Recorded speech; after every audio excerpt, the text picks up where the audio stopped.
Hello friends, in this video we will solve more problems on AC circuits.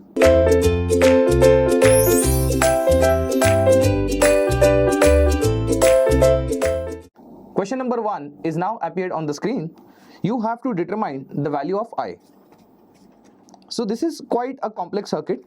Suppose if I try to get the total Z, then I into Z will be voltage. Like that I can actually get I equal to voltage supplied divided by Z equivalent will give me current I. So this is the whole idea. We can solve the problem.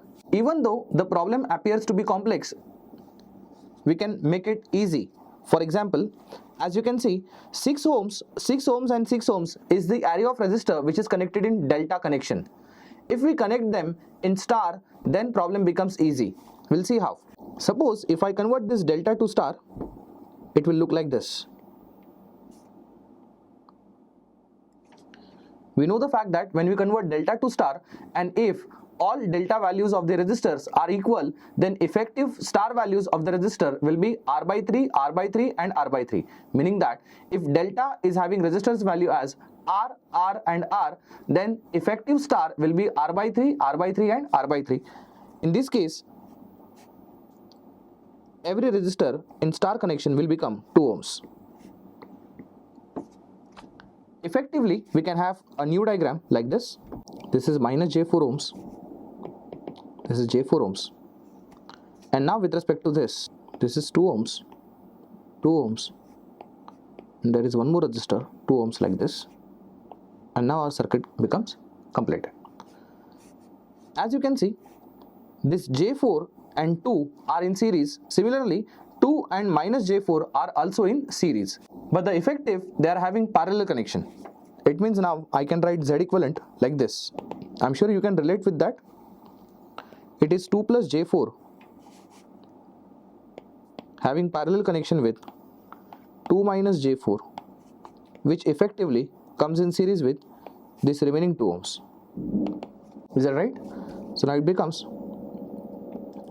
2 plus J4 into 2 plus J4. 2 plus J4 into 2 minus J4 divided by 2 plus J4 plus 2 minus J4. J4 gets cancelled. Effectively, the numerator will become 2 square plus 4 square, which is 4 plus 16, which becomes 20, divided by 2 plus 2 will become 4. Z equivalent becomes 5 plus 2, which is 7 ohms. So Z equivalent now we have is 7 ohms. So now we can have Z equivalent as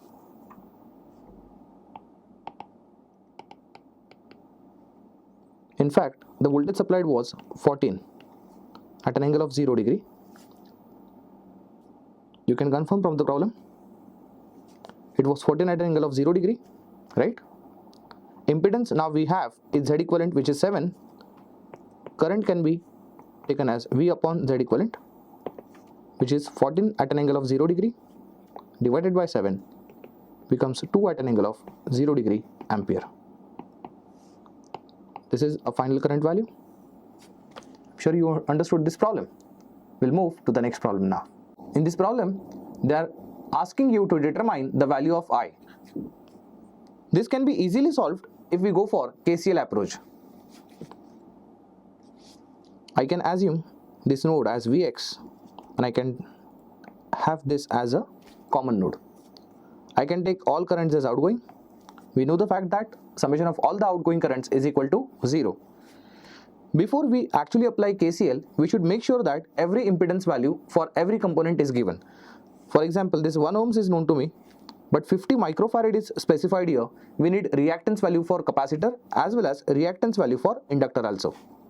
How we can do that? Very simple. XL is omega times L.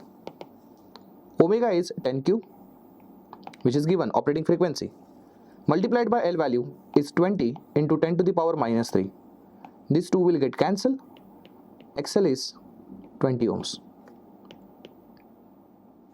In fact, I can write ZL vector is J20 ohms. So need to replace inductor with J20. Whereas Xc is given as 1 upon omega c. Xc is 1 upon omega. Omega is 10 cube. And capacitance value is 50 microfarad, 10 to the power minus 6.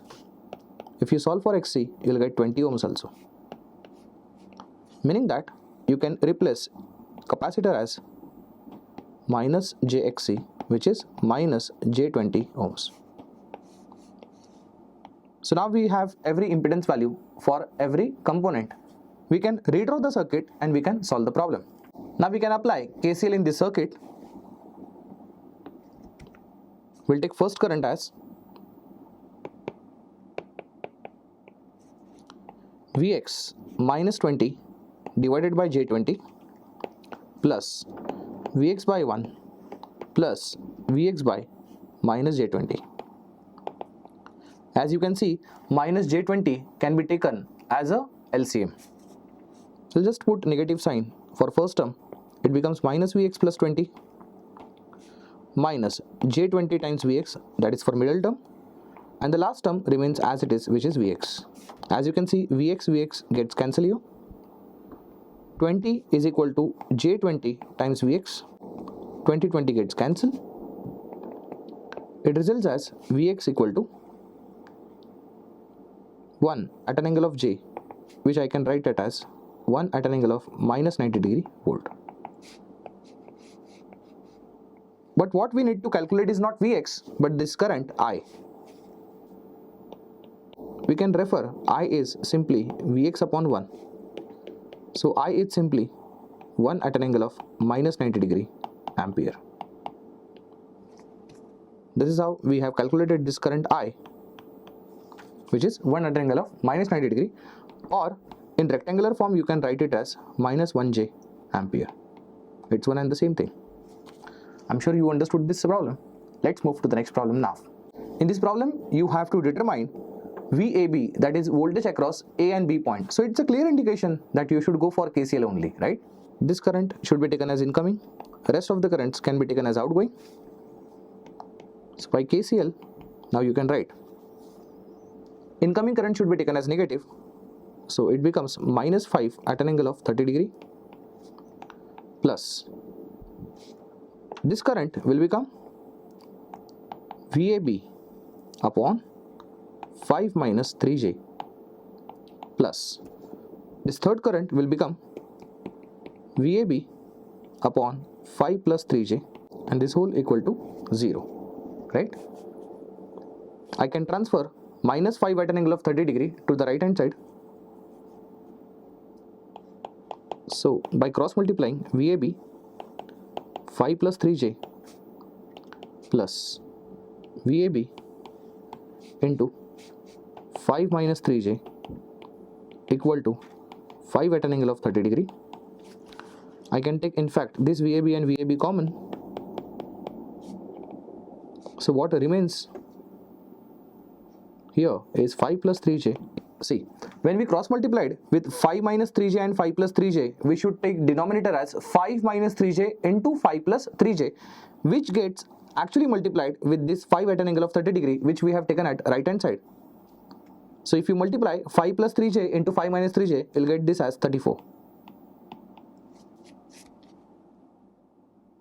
So now here 3j minus 3j gets cancelled, and VAB, and now you can write VAB as 5 at an angle of 30 degree multiplied by 34 divided by 10, which becomes 5 2s are 10. In a way, VAB is 17 at an angle of 30 degree volt, right? So as you can see, option number D is the correct option here. Let's move to the next problem now. So the last question is now appeared on your screen, which says circuit shown in the figure is at resonance, then which of the following is true? We'll see. So it's a parallel RLC circuit. In parallel RLC circuit, we should know the fact that at resonance, in fact at parallel resonance,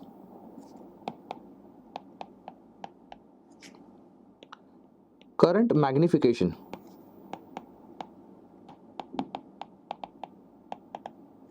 takes place. That is IL upon IR is equal to Q, and IC upon IR is also can be equated as Q at resonance. Or I can say IL is equal to Q times IR, as well as IC is equal to Q times IR. So as we can see, IL equal to Q times IR, Q is very very high, and therefore IL is also very very high. As well as, since Q is very very high, IC again it is equal to Q times IR, it means IC also very very high. That clearly indicates that in parallel resonance, current magnification takes place across inductor as well as across capacitor. So through inductor, the current which is IL is again having magnified value, and IC is also having magnified value, that is nothing but a very very high value. We will see every option now. We will first of all go for option number B, which says magnitude of IR and IC is less than 1 milliampere. So first of all, we need to actually calculate IR first. At resonance, we know that the current magnification has taken place at inductor. So current magnification is taken place across inductor. Since it is a vector value, this is in downward direction, and at capacitor, the current gets magnified equally but in opposite vector direction. That's the reason why what will happen, effectively this and this will get cancel each other, meaning that current magnification takes place through capacitor also, but these vectors are always equal and opposite, and therefore effectively they cancel each other. It means if I add magnitude of current through L and current through C, it is effectively equal to 0. That's the reason why we can actually omit option number D, because it says magnitude of IL and IC is greater than 1 milliampere. It's not possible. Current through inductor and current through capacitor, yes, they are in magnified form, but since they are in equal and opposite, they will get cancel each other. Therefore, option number D is wrong option. We will verify option number A now. At resonance, circuit is purely resistive. Purely resistive as in, we know this and this current gets cancelled, that is current through inductor and current through capacitor gets cancelled. Therefore, the whole current will flow through resistor, which is 1 milliampere. In fact, I can say IR is simply 1 milliampere at resonance. Therefore, again I can go and say an option number A is wrong, because it says magnitude of IR is less than 1 milliampere. Please understand, this is a resonance condition. At resonance condition, circuit behaves as purely resistive. Therefore, whole current will flow through resistor only. Therefore, option number A is also wrong. Option number B says IR plus IC should be less than 1 milliampere. Option number B, we will try to explore. It is IR plus IC. We know when it comes to IC, it is nothing but Q times IR. We know the fact that IR is already 1 milliampere. So this is also 1 milliampere. Q is very very high. It means the magnitude is also very very high. If it is very very high, at least it is greater than 1 milliampere. Therefore, now we can say option number B is also wrong. Reason, IR plus IC has to be greater than 1 milliampere, because we know the fact that IR itself it is 1 milliampere, through which you are adding the value of IC, which is a magnified current. So magnified current plus 1 milliampere definitely has to be greater than 1 milliampere. Let's go for option number C now, which has to be correct option indeed, which says current through R plus current through L is greater than 1 milliampere. Of course, it's a common sense. IR itself is 1 milliampere and IL is in the magnified form, which is quite greater than 1 milliampere. Effectively, addition will give you more than 1 milliampere. Therefore, option number C is the correct option. I'm sure you have understood this problem along with the criteria of parallel resonance. Thank you.